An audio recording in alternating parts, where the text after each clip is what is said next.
Bismillahirrahmanirrahim. Assalamualaikum warahmatullahi wabarakatuh. Selamat malam teman-teman semua dimanapun berada. Gimana kabarnya? Mudah-mudahan selalu sehat walafiat ya. Bukan hanya sehat lahirnya, tapi juga batinnya juga harus sehat. Makanya malam minggunya harus diisi dengan obrolan-obrolan yang berbasis akal sehat,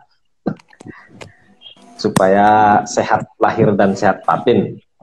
Nah, baik teman-teman semuanya, biasa tiap malam minggu kita adakan kajian ringan lah dengan saudara-saudara kita. Nah, tentunya malam ini temanya itu tentang ide bisnis ya, tentang ide bisnis. Kemudian juga apa tuh? Saya lupa ya temanya. Oh ya, ide bisnis, praktek.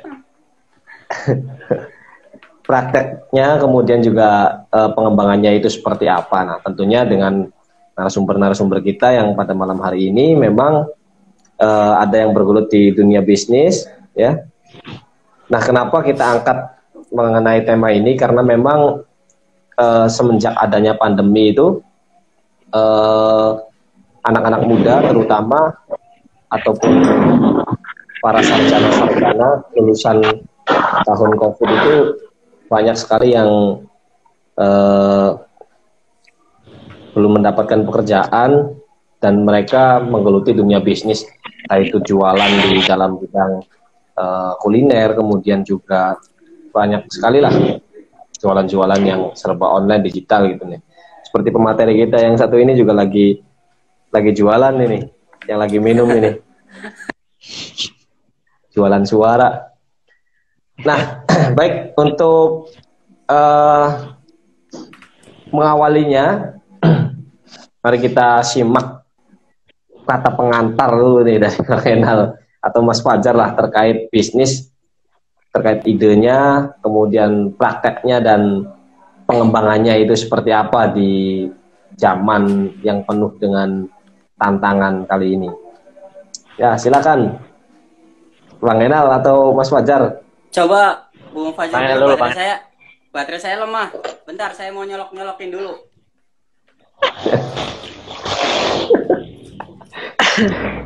Ternyata belum kecolok, bos. Oh iya, saya juga sambil nyolok lah.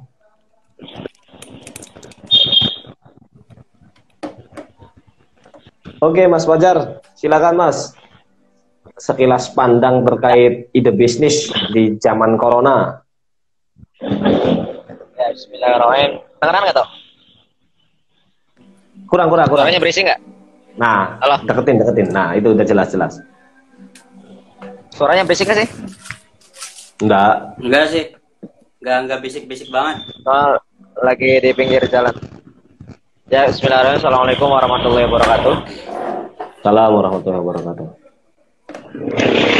Bismillahirrahmanirrahim. Alhamdulillahirrahmanirrahim. Wa bista'in wal terima kasih sampaikan pada Toto, Bang Enal dan kawan-kawan semua. Alhamdulillah kita udah minggu keberapa ya toh? Udah minggu yang kesekian ya? Ya. Kita alhamdulillah masih malam minggu yang obrolan gak penting tapi insya Allah berfaedah. Yang bergabung juga gak ada kegiatan di malam minggu, jadi kita iringi kegiatan yang gak ada di kegiatan malam minggu dengan diskusi santai saja ya. Nah, tema kali ini kita membicarakan tentang secara gambaran besar ya. Sebelum saya berbicara tentang bisnis sendiri, sebenarnya sih ya walaupun pada dasarnya bisnis itu ya, intinya praktik. Walaupun kita punya ide dulu, sebelum kita praktik ada ide dan gagasan dulu kan. Jelas ya, walaupun sampai sekarang ya alhamdulillah sih saya juga masih mencoba bisnis berbagai sisi, berbagai sektor. Ya alhamdulillah ya, mungkin sampai sekarang ya masih lah, ada beberapa yang masih, mungkin juga ada yang ya untuk bisnis atau misalnya usaha yang digeluti secara spesifik sih ya untuk sementara waktu lagi off dulu sih ya, karena terakhir usaha saya itu yang sempat berjalan itu yang usaha ayam, usaha ayam dan kedai. Alhamdulillah seiring berjalan waktu karena ada beberapa pembatasan kegiatan juga dan waktu, jadi untuk sementara waktu ya di off kan dulu. Tapi sebelum jauh-jauh hari ya ini mikrofonnya boleh dipakai, wajar mikrofonnya. Halo. Ya, ya biar sip, biar lebih enak. Asik, ya. Headset saya headset abal-abal. Ya, untuk bisnis sendiri ya alhamdulillah sih ya. Ya untuk tadi yang saya sampaikan sampai detik ini terakhir saya menggeluti usaha di ayam itu ya alhamdulillah terdampak juga. Makanya hari ini ya sampai hari ini ya sedang off dulu mungkin karena beberapa pertimbangan. Tapi sebelum berbicara tentang bisnis, dulu saya waktu kecil ya, ini sekilas dulu ya tentang sharing. Ketika saya umur sekitar 3 tahun itu saya ada di Bogor bersama keluarga. Waktu itu ikut bantu juga sama ibu waktu itu ya dulu. Jadi dulu ibu usaha warung dan usaha snack-snackan untuk dulu di sekitar tahun 1999 lah di daerah Bogor itu.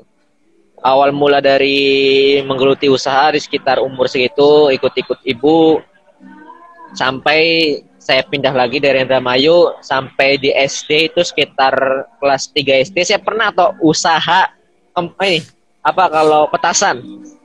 Jadi dulu kan masih zaman-zamannya di Indramayu ya, sekitar kita kelas 3 SD. Jadi sebelum bulan puasa itu kita bikin petasan. Tapi yang nggak tahu mungkin udah diajari otak-otak dagang sama orang tua, saya bawa petasan ke sekolah Ini sekilas dulu ya. Sampai pernah saya jual-jualin ke anak-anak ya teman-teman SD waktu itu. Sampai pernah ketika biasanya sebelum bulan puasa kan kalau di kampung-kampung dia apalagi di Indramayu ya terkenal dengan petasannya ya. Itu kita bikin petasan sampai didatangi sampai gurunya Saya pernah nggak sekolah gara-gara ngurusin itu doang. SMP ya ikut bantu juga jualan karena bapak saya juga kan guru, kebetulan guru ikut bantu juga jualan di sekolah. Sampai SMA saya pernah usaha ini baju. Soalnya waktu saya SMA ibu saya jualan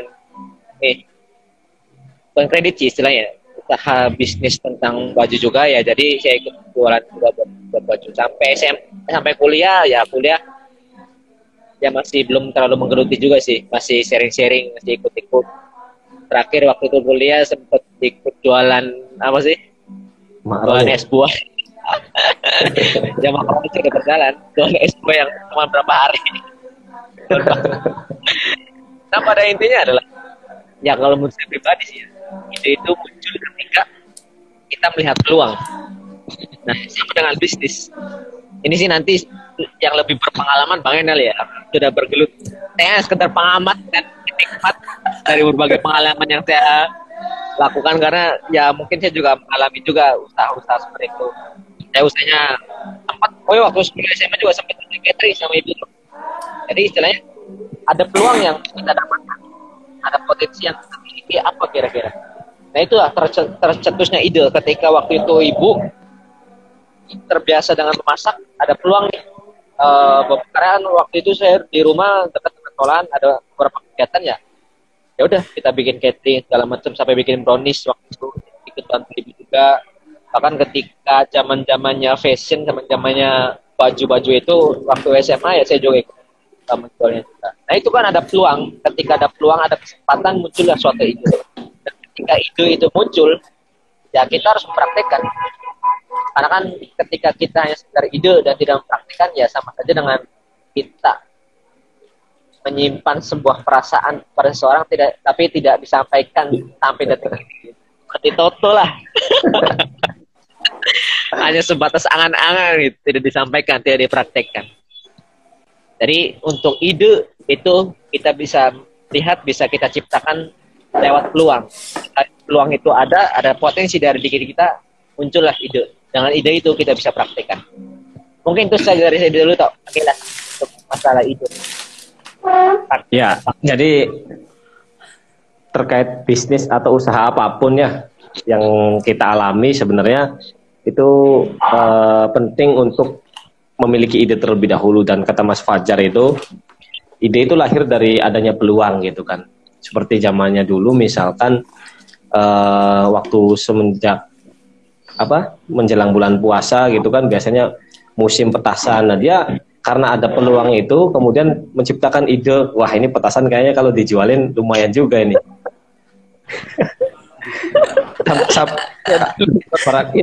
Iya, kayaknya sih lumayan, saya juga waktu itu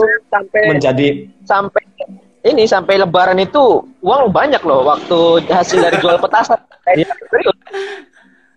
Jangan-jangan yang menjadi saya dulu. Tetangga itu ada yang punya suami itu orang Indramayu. Nah itu ngejualin petasan tuh cara gede-gedean. Orang Indramayu. Itu jangan-jangan dari Fajar itu, dari Fajar itu. Nah, maka dari itu. Saya kan Bangkir ya toh, dekat Bangkir. Nah orang Bangkir itu ada yang namanya Desa Eretan. Itu Desa Eretan itu penghasil petasan toh. Tapi bikin petasan itu ada tahapan toh. Bikin ininya dulu, bikin kertasnya dulu, bikin naruh bubuknya, bumbunya, itu udah hafal saya waktu kecil, tapi dijual ke sekolah-sekolah. Meskipun sekarang udah nggak boleh ya petasannya. Udah nggak boleh, nanti disebut teroris lagi. Nah sekarang ingin ke Bang Enal dulu nih Bang, terkait bisnis atau usaha, jualan segala macam. Nah itu ide penting nggak Bang untuk memulai sebuah usaha atau untuk memulai jualan, bisnis, segala macam seperti itu? Pertanyaannya itu, ide penting apa enggak? Oke, bismillahirrahmanirrahim. Assalamualaikum warahmatullahi wabarakatuh. Assalamualaikum warahmatullahi wabarakatuh. Saya baru nyapa kawan-kawan semua nih. Gimana malam minggunya ya? Pasti sendirian ya?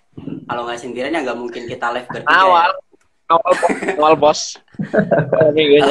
Waalaikumsalam bos. Sebenarnya kalau menurut saya tuh bicara bisnis itu balik lagi ke mindset ya. Saya sering bilang ke kawan-kawan semua itu berbicara bisnis itu adalah berbicara mindset. Jadi kalau misalkan mindset kita emang sudah dirubah untuk menjalankan sebuah usaha ya pasti bakalan jalan. Tapi kalau mindset kitanya itu ya belum berubah ya nggak bakalan bisa jalan. Tapi pertanyaannya itu, ide itu penting nggak sih? Kalau menurut saya itu ide adalah suatu hal yang sangat penting kalau menurut saya. Soalnya gini gambarannya itu kalau misalkan kita disuruh milih, apalagi kawan-kawan yang baru lulus kuliah misalkan, tiba-tiba ada sebuah tawaran pekerjaan, tapi ada sebuah maksudnya kawan-kawan punya modal buat menjalankan sebuah usaha. Pasti kan yang di benak kawan-kawan itu adalah enaknya saya bekerja atau berbisnis ya, kan gitu tuh. Enaknya saya bekerja atau berbisnis ya. Tapi kalau misalkan sudah memilih bisnis, pasti pikiran keduanya itu atau pertanyaan keduanya itu muncul. Kira-kira saya mau bisnisnya apa ya? Bisnisnya franchise atau bisnis sendiri ya? Kan gitu. Muncul lagi tuh. Nanti kalau misalkan udah ketemu, oke lah saya franchise. Nanti pikirannya itu pertanyaannya muncul lagi. Franchise-nya itu franchise apa ya enaknya ya? Pasti begitu nanti muncul. Kalau misalkan bisnis sendiri, bisnisnya apa ya? Saya nggak tahu ya di mana. Kan begitu nanti munculnya. Kalau misalkan udah ketemu franchise atau bisnis sendiri, nanti pertanyaan baru muncul lagi. Saya mau sendirian atau pakai tim ya? Begitu terus. Kenapa begitu? Karena mindsetnya itu kita belum terbentuk. Kalau misalkan mindset itu sudah terbentuk, jalan bisnis itu ada. Maksudnya tuh ada aja gitu tuh. Contoh, kalau mindset itu udah kebentuk ya, kalau kita punya HP, itu bisa kita bisnisin. Apa? Kita mungkin bisa yang namanya itu jual di marketplace atau jual online shop. Yang kedua dropshipper, itu ide bisnis dropshipper, ide bisnis online shop. Terus ide bisnis lagi apa? YouTuber itu adalah suatu hal yang bisa. YouTuber itu bisnis. Ada namanya blog. Kita marketingnya juga bisnis juga gitu. Ada bisnis maksudnya tuh. sektor keuangan dan sebagainya gitu. Kenapa? Yuk lanjut. Jadi kalau menurut saya ya ganda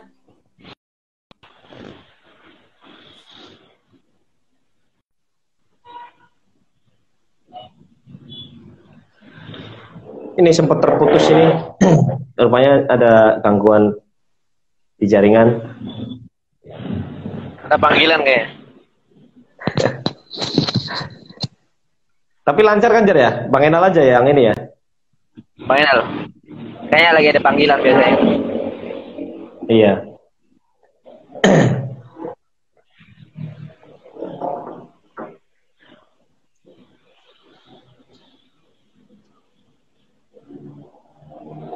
Mana ini?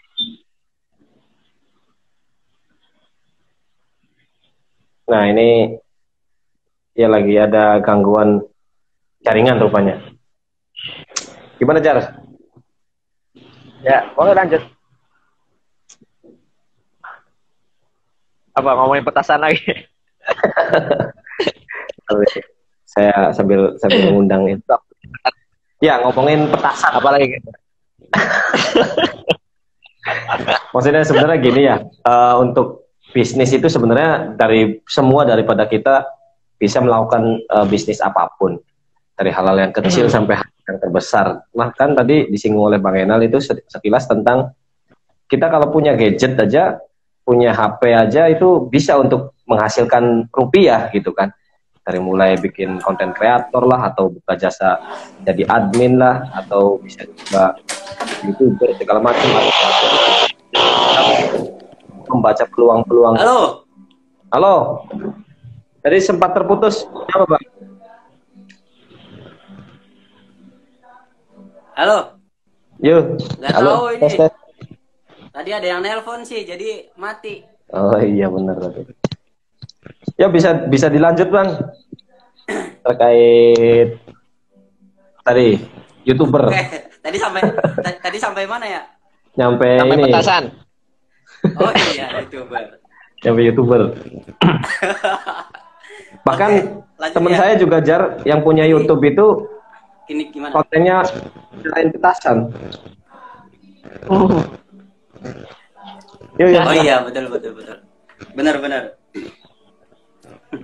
Jadi Yang itu penting- bro, kalau akan berbicara ide itu adalah komponen yang sangat penting kalau menurut saya itu ya. Iya. Ya kalau misalkan udah ketemu mau bisnis apa, mau bisnis franchise, bisnis sendiri, mau pakai tim atau mau sendiri, juga itu kan harus butuh ide.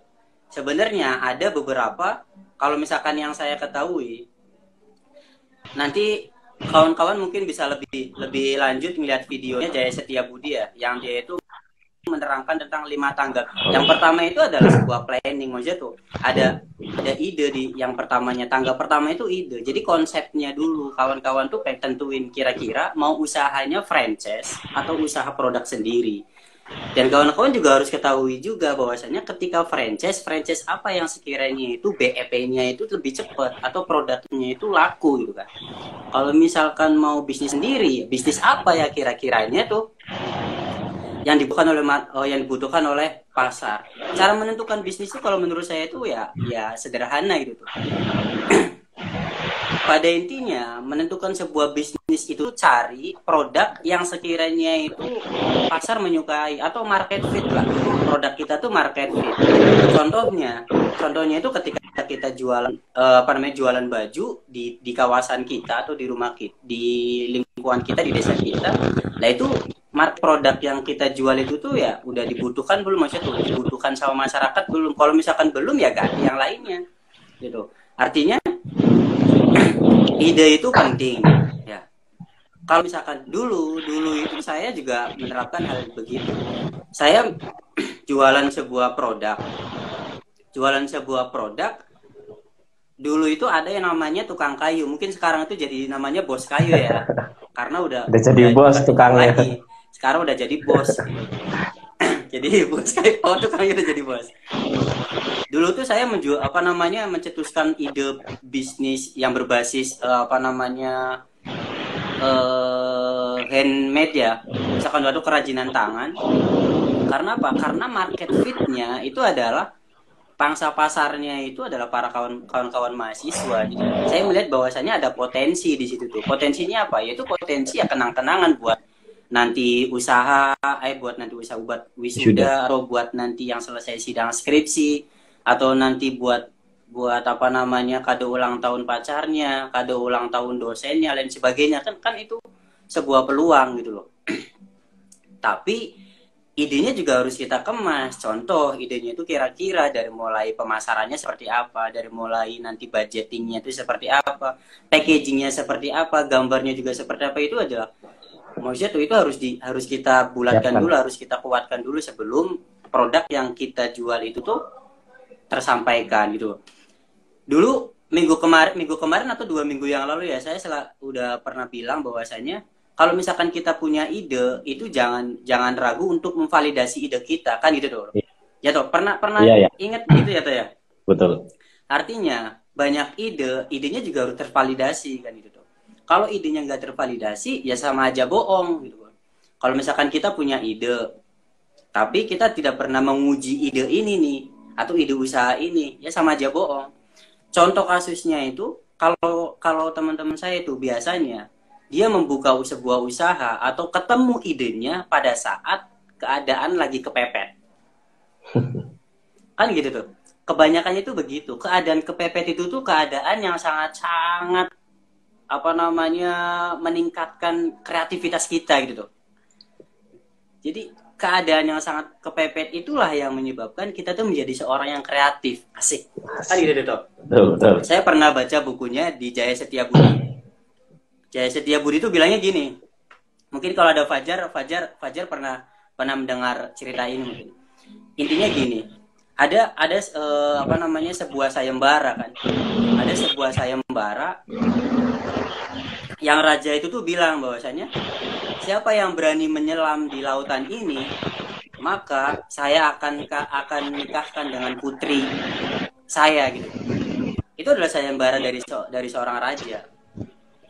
Dan setelah itu hening semua karena mendengar pernyataan dari seorang raja bahwasanya di lautan itu banyak buaya buas gitu loh, yang siap menerkam.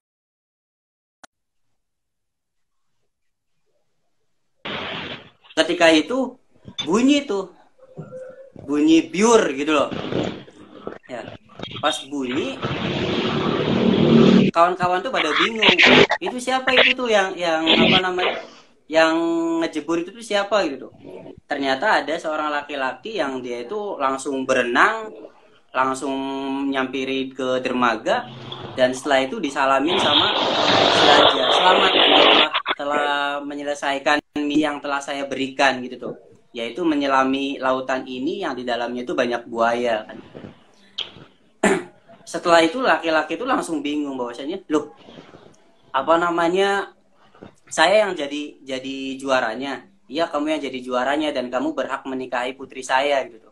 Laki-laki itu langsung nengok ke masyarakat bilang bahwasanya tuh, woi, siapa tadi yang dorong saya sampai saya kejebur ke lautan gitu loh. Nah, dari pernyataan itu kan bahwasanya dia itu sebenarnya tidak ada niatan, tapi karena kepepet didorong sama orang kejebur di lautan itu dan dia selamat, maka dia mendapatkan sebuah hadiah. Dan mungkin seperti itu, kawan tuh harus diuji. Mungkin kenapa? Kepepet itulah. Cobalah kalau misalkan belum kepepet, carilah hal-hal yang menyebabkan kawan-kawan itu menjadi orang yang kepepet gitu loh. Biar idenya tuh muncul. Ya mungkin pengantarnya seperti itu sih. Sebenarnya ada pembahasan lain tapi pengantarnya itu aja. Biar nggak terlalu malam. Saya juga kayaknya sinyalnya lagi kurang bagus juga ini. Iya ini. Datet. Ya, saya juga pernah lihat cover buku tulisannya The Power of Kepepet itu. Baru lihat covernya doang. Ya. Itu mungkin juga menjadi namanya? Nah, itu bukunya. Berarti saya itu lihat di postingannya Bang Enal kayaknya.